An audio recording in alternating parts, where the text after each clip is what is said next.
आपल्या सर्वांचे मार्गदर्शक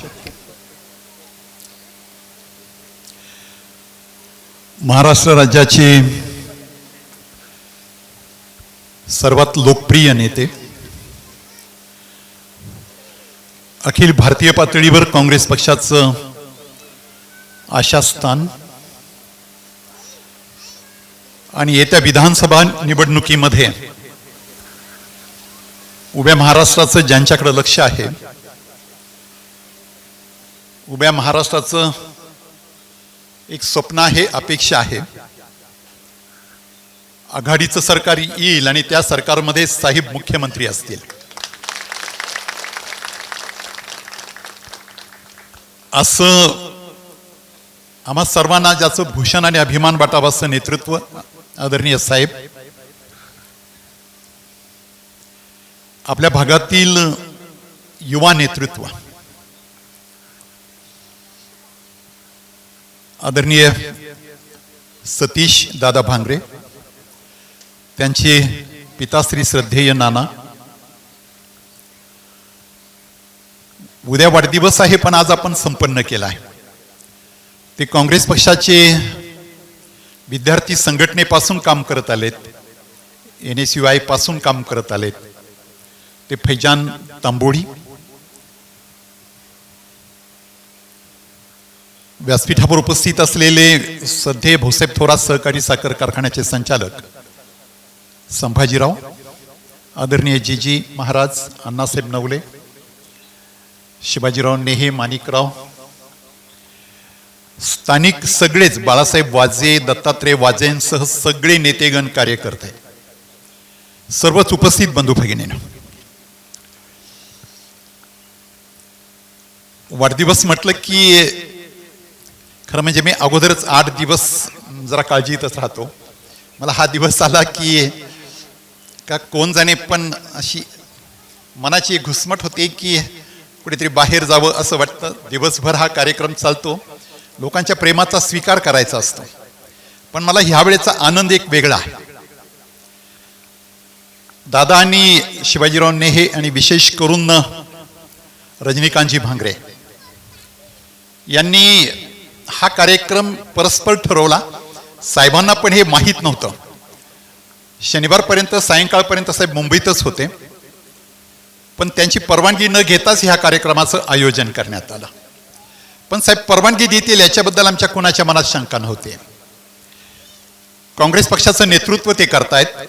या पक्षाला फार मोठा जो काही जनाधार आहे किंवा फार मोठा इतिहास आहे की काँग्रेस पक्षाच्या विचाराची ओळख करून द्यायची झालीच तर ती काय ओळख करून द्यावी, तर ती ओळख ही आहे गांधी परिवार, इंदिराजी गांधींच्या पासून, त्यानंतर राजीव गांधींच्या पासून राहुल गांधी आणि प्रियांका गांधींच्या पर्यंत या देशात लोकसभेचा प्रचार करायचा असला की ती प्रचाराची पहिली सभा नंदुरबारला होते. हे तुम्हा सर्वांना माहीत असायला पाहिजे.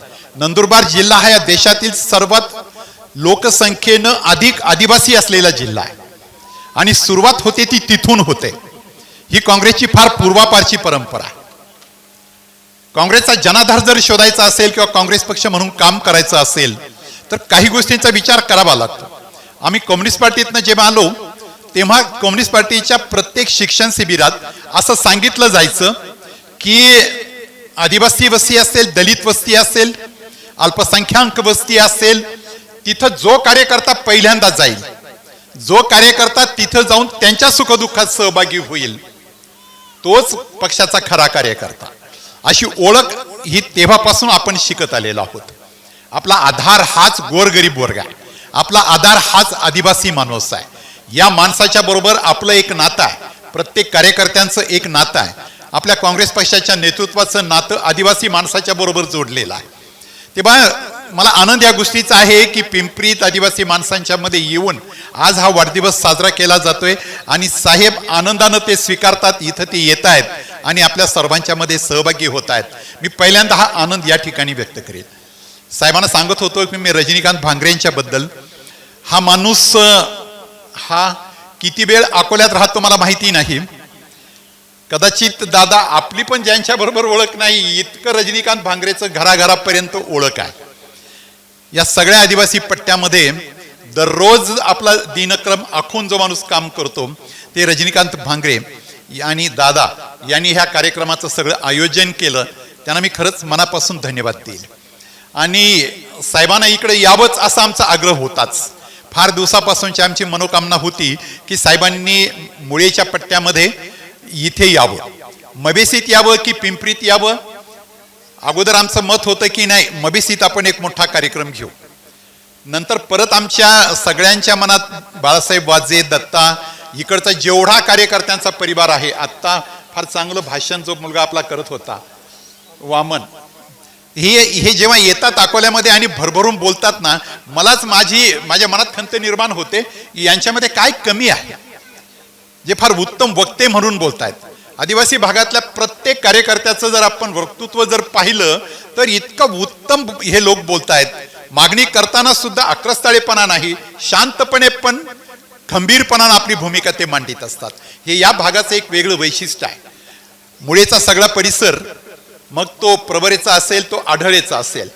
तुम्हाला एक सहज माहितीसाठी सांगेल मी, तुम्हाला आणि मला, आपल्या तालुक्याला सगळ्यांना अभिमान वाटावा अशी एक गोष्ट आहे की आमच्या सर्वांचे श्रद्धास्थान आदरणीय श्रद्धेय भाऊसाहेब थोरात, आम्हा सर्वांसाठी दादा. साहेब पण दादा म्हणायचे, मी पण दादा, आमच्या सगळ्यांचे ते दादा. प्रत्येक दीपावलीच्या नंतर दुसऱ्या दिवशी, तिसऱ्या दिवशी दादा आपल्या भंडारदऱ्याला येणार, कधी कधी इकडे कुकडेश्वरला जाणार. पण दादा का जातात आणि दीपावलीच्या दुसऱ्याच दिवशी का जातात या प्रश्नाचं उत्तर काय मला सापडत नव्हतं. आणि मी साहेबांना एक दिवस धाडसानं विचारलं. साहेबांची आणि माझी एकदा जर आमच्या दोघांची तार जुळली विचाराची तर मग काही विचारूच नका तुम्ही. तर त्यांना मी म्हटलं, दादा हा दिवस आणि कोणत्याही नदीचं उगमस्थानच का? तेव्हा त्यांनी मला असं सांगितलं की हे उगमस्थान ज्या भागात आहे त्या भागातला माणूस आपल्या शिरावर कितीतरी टीएमसी पाणी आपल्या शिरावर घेतो. त्या भागातली जमीन ती सगळं पाणी आपल्यावर घेते. कमावलेली, शेतकऱ्यांनी कमावलेली, बांध बंदिस्ती केलेली, स्वतःच बांध घातलेली त्या जमिनीचा पोत स्वतःच तयार केलाय. मोठ्या प्रमाणावर पाऊस पडतो आणि हा पोत वाहत जातो. सगळं खाली नदीला गढूळ पाणी आहे म्हणून गढूळ पाणी दिसतं. पण या भागातल्या माणसानं कष्टानं ती जमीन पिकवलेली असते आणि तिचा पोत त्यांनी तयार केलेला असतो, तो पण वाहून जातो.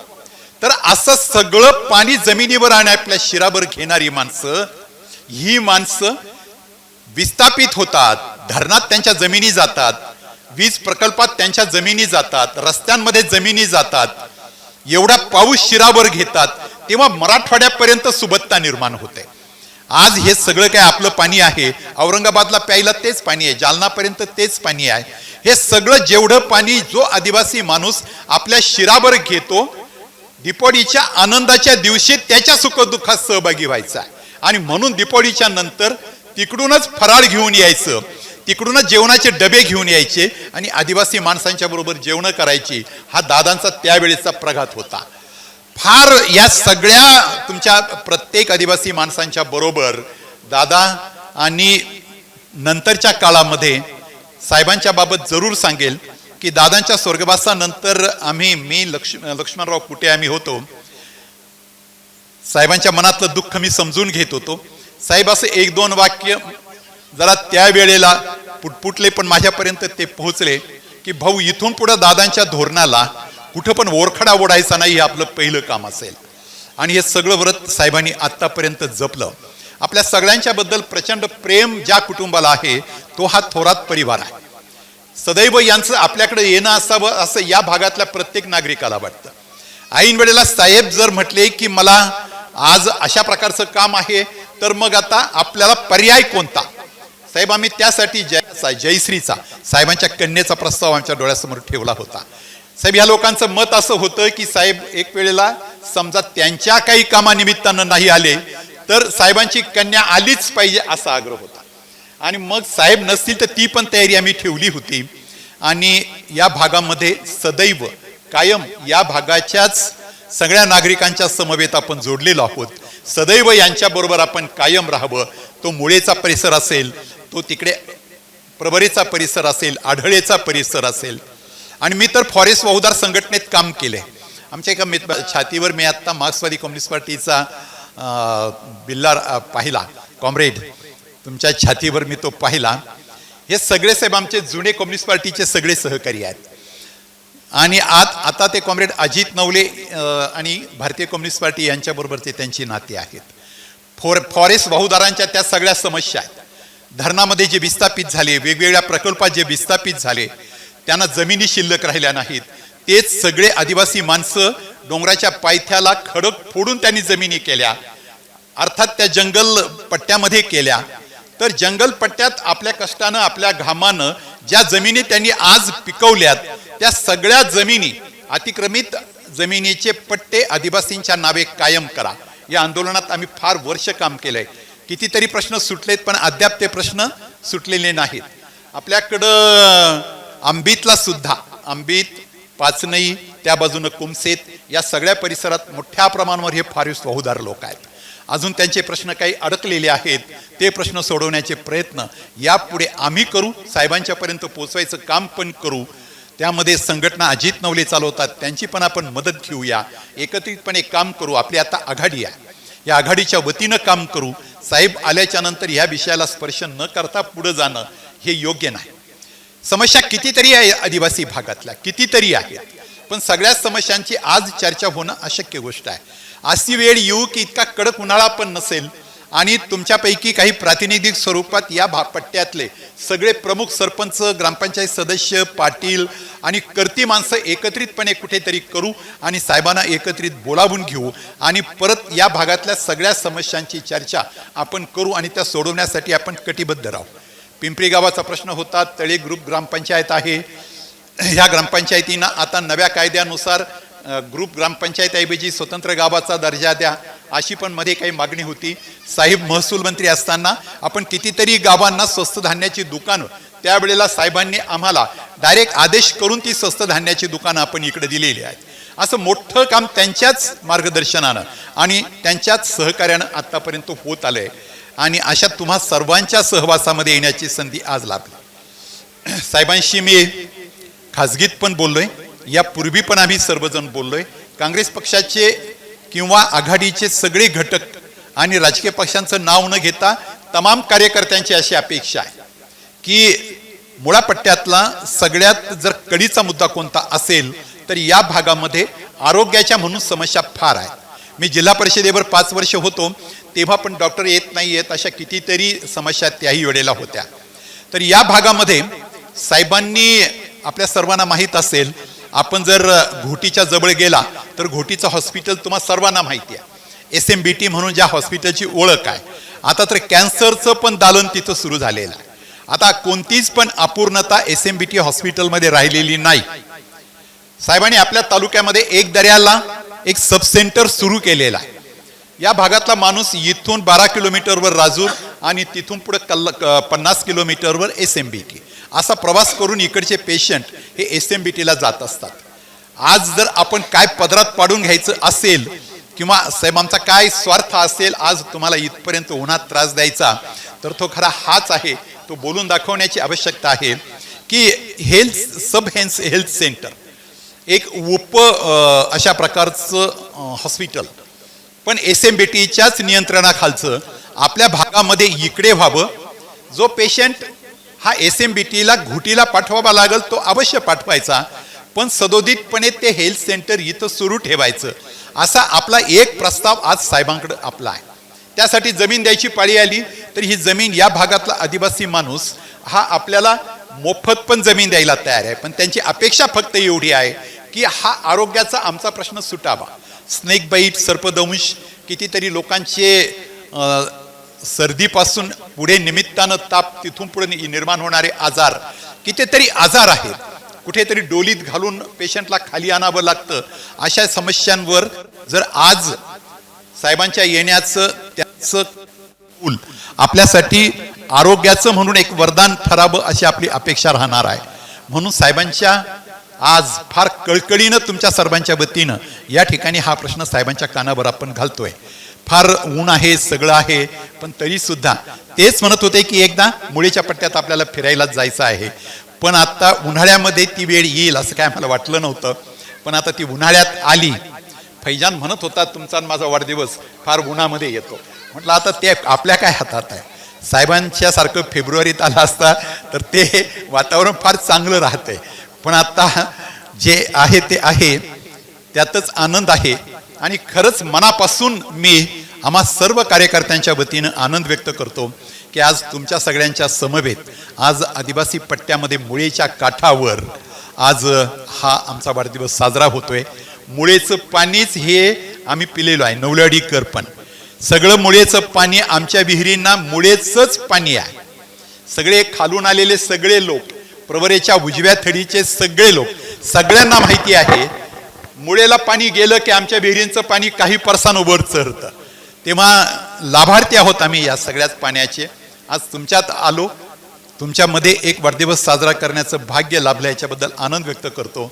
फार दूरवरून लांबून इतर कामं असताना साहेब आज आपल्यामध्ये आले, त्याच्याबद्दलचा आनंद व्यक्त करून थांबतो. धन्यवाद. साई दृष्टी नेत्रसेवा चष्माघर अकोले शहरातील सर्व अत्याधुनिक सुविधा उपलब्ध असलेले एकमेव अद्ययावत शोरूम म्हणजेच साई दृष्टी नेत्रसेवा चष्माघर. आमच्याकडे Titan, Fastrack, Puma, Oakley, Velocity, CK, Rayban, ID, Vogue, Police, Stepper, Scott, Carrera, Tommy Hilfiger, Killer, Crizal, Zeiss, Prime, Bronzer, Yash, Bausch and Lomb, Johnson and Johnson, Alcon आदी कंपन्यांच्या फ्रेम्स, सनग्लासेस, लेन्सेस व contact lenses योग्य दरात उपलब्ध. तसेच Titan company लेन्सेसचे एकमेव अधिकृत विक्रेते.